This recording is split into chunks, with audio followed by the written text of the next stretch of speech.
वे तीन बातें कौन सी हैं जो एक उपासक में होना अनिवार्य है? जानने के लिए अवश्य सुने गुरु महाराज जी की अमृतवाणी।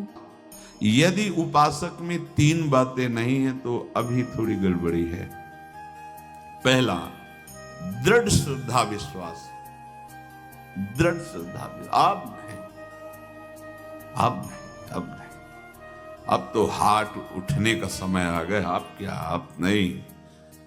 अब गाहक मत फंसाओ, बाजार बंद करो, हाथ उठा लो, चलो अपने घर चलो। समय आ गया, घर चलने का समय है। नहीं तो कलयुग अपनी बाजार ऐसी फैला देगा कि भूल जाओगे कि घर भी जाना है। दूसरी बात, जो गुरु ने भजन दिया उसमें तत्परता सच्ची मानिए।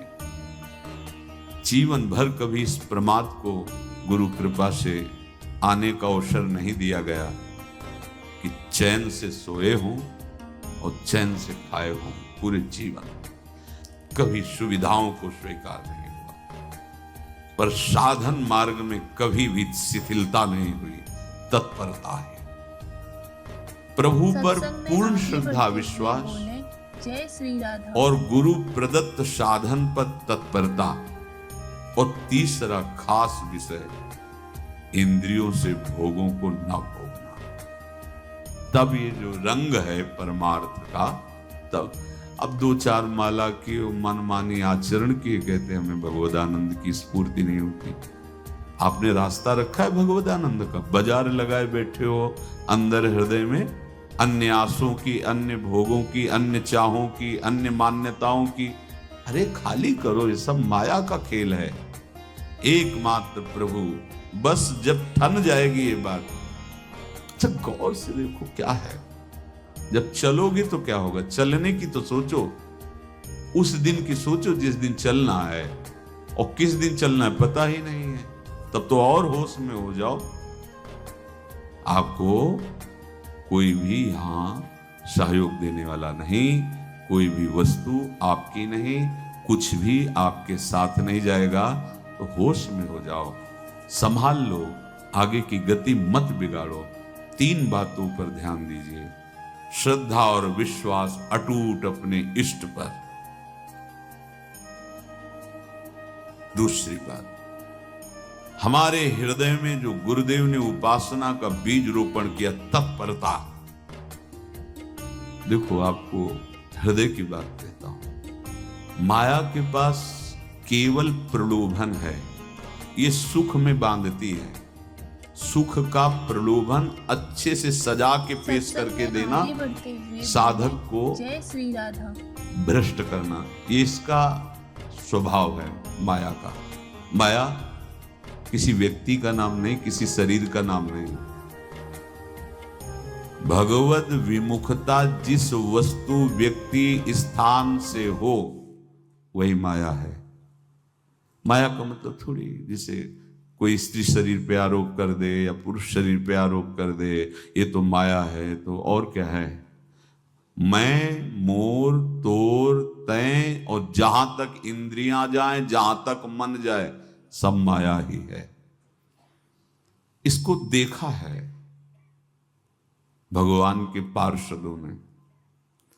ये क्या करती है, चमकीली लेबिल लगाकर सुख का चारा डाल करके जीव को बांधती है। इससे सुख मिलेगा, बहुत सुंदर है ये वस्तु, ये शरीर, ये व्यक्ति, ये स्थान, ये पद, इससे वो बांधती है। जय श्री राधा विवेक ऊपर की लेवल का तत्काल ऑपरेशन करता है, वो आंतरिक विषय पर दृष्टि डालता है तो सब खोखला निकलता है, बाहर निकल क्रॉस कर जाता है। होए विवेक मोह भ्रम भागा, तब सब विषय विलास विरागा।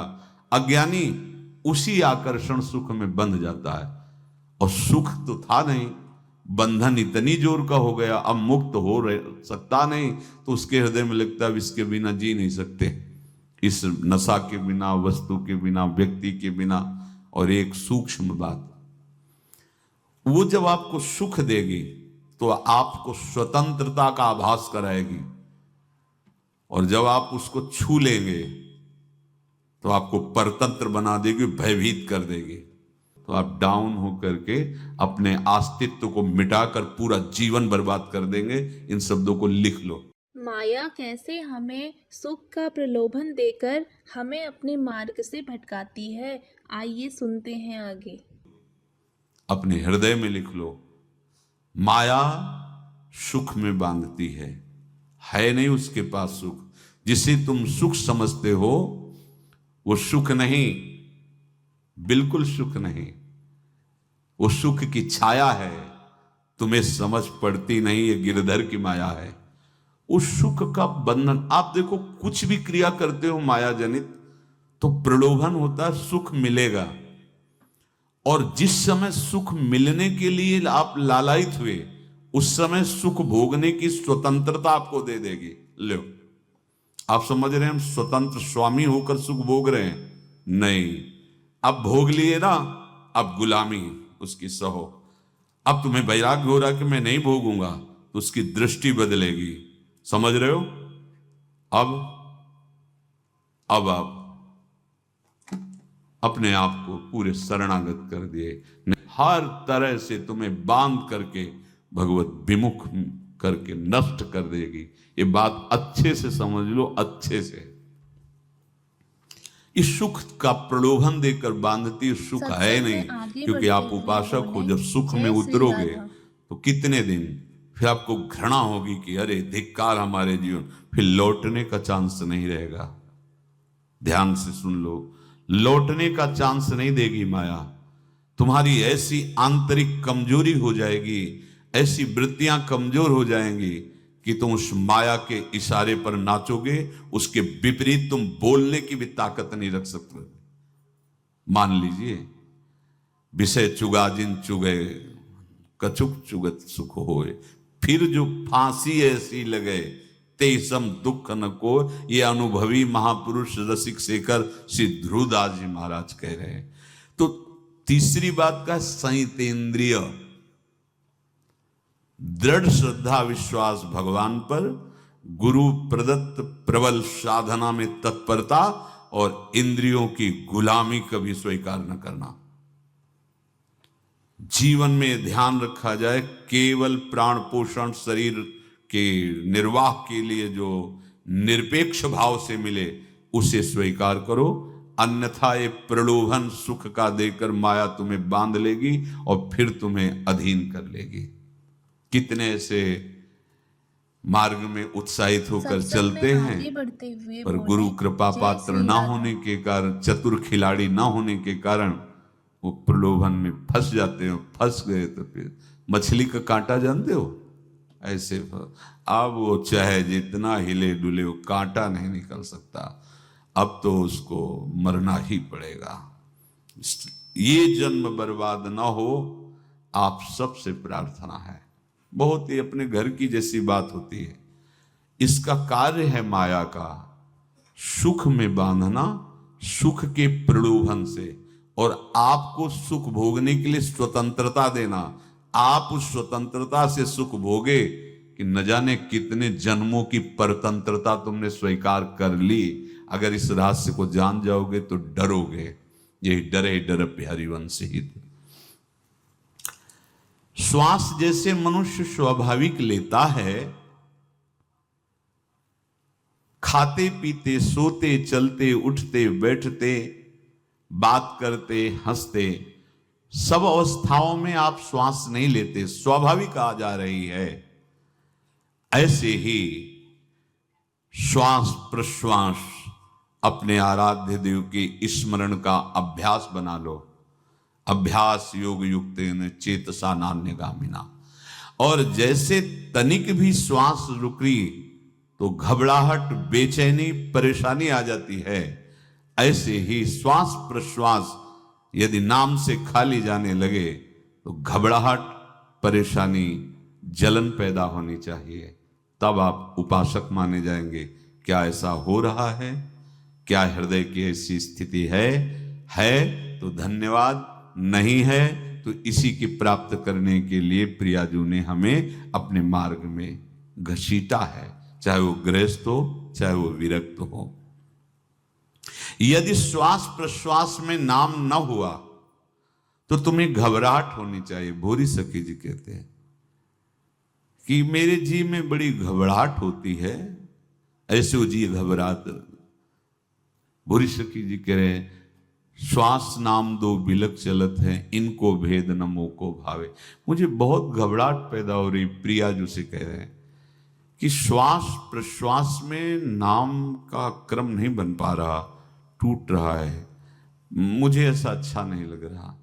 आप कृपा करो प्रियाजू, श्वास ही नाम, नाम ही श्वासा, नाम श्वास को भेद मिटावे।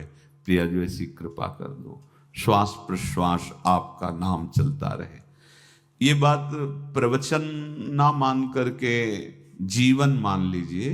जैसे हमारी श्वास प्रश्वास उठते बैठते चलते फिरते खाते पीते स्वाभाविक चलती है, हम ऐसा अभ्यास नाम का करें कि ऐसे चले। जैसे हमारी श्वास प्रश्वास रुकने लगे तो घबराहट बेचैनी प्राण व्याकुल हो जाते हैं, ऐसे ही श्वास प्रश्वास में यदि नाम रुकने लगे तो तद स्मरणेन परम व्याकुल देत, घबराहट पैदा हो जाना चाहिए। नहीं होती तो अभी बहुत दूर नगरी, होती है तो अब निहाल हो गए हो, तुम चिंता मत करो। आगे का जो दिव्यात्मक स्वरूप है वो आना प्रारंभ हो जाएगा। रोम रोम रग रग बोले तब कुछ स्वाद नाम को पावे। यही सारा वैभव प्रकाशित हो जाता है। जहां तक हो सके किसी भी अनर्थ के हटाने का तुम प्रयास और चिंता मत करो। बहुत अनुभव की बात है। जैसे तुम कहीं फंस गए, गलती हो गई तुमसे, माया ने फंसा लिया, अब निर्भय हो जाओ। तुम्हारा अपमान होगा, तुम्हारी निंदा होगी, कुछ नहीं बिगड़ेगा, लेकिन पूरा जीवन बर्बाद नहीं कर देना है। प्रभु के भरोसे हो जाओ कि यदि आपको अपमान और निंदा करवानी तो करवाओ, पर अब लो नसानी अब ना न सही हो। मैं समझ गया, अब आगे बढ़ूंगा, नहीं रुकूंगा। कुछ भी हो जाए, प्राण चले जाए, सभा में अपमान हो जाए, तो भी मैं अब रुकने वाला नहीं। समझ रहे? प्राप्त अनर्थ की निवृत्ति की चिंता में नहीं रहना तुम्हें। अगर तुमसे अनर्थ हो भी गया है तो तत्काल आगे बढ़ो। तुम्हारा इष्ट वो तो जान रहा है ना, तो पकड़ो उसी को। आप जान रहे थे मैं फिसल रहा था, आपने नहीं रोका ना, चलो अब आपके ऊपर है। आप चाहे अपमान करवाओ, चाहे निंदा करवाओ, चाहे आप हमारा ये शरीर छुड़वा दो, अब मैं आपको छोड़ने वाला नहीं। बिल्कुल ये बात पकड़ लेना। ये जीवन में कई बार ऐसे अवसर आते हैं जहां हमारी भक्ति को बाधित करने के लिए माया ऐसे कांटे फैला देती है और हम असमर्थ हो जाते हैं, हम दब जाते हैं। कुछ गड़बड़ नहीं होगा, मृत्यु से ज्यादा कुछ गड़बड़ होने वाला नहीं। जो गड़बड़ हो गया अब दोबारा होगा नहीं, और उसमें हम दबेंगे नहीं, हम उसे क्रॉस करके आगे बढ़ेंगे भगवत मार्ग। कुछ नहीं होगा, विश्वास करना।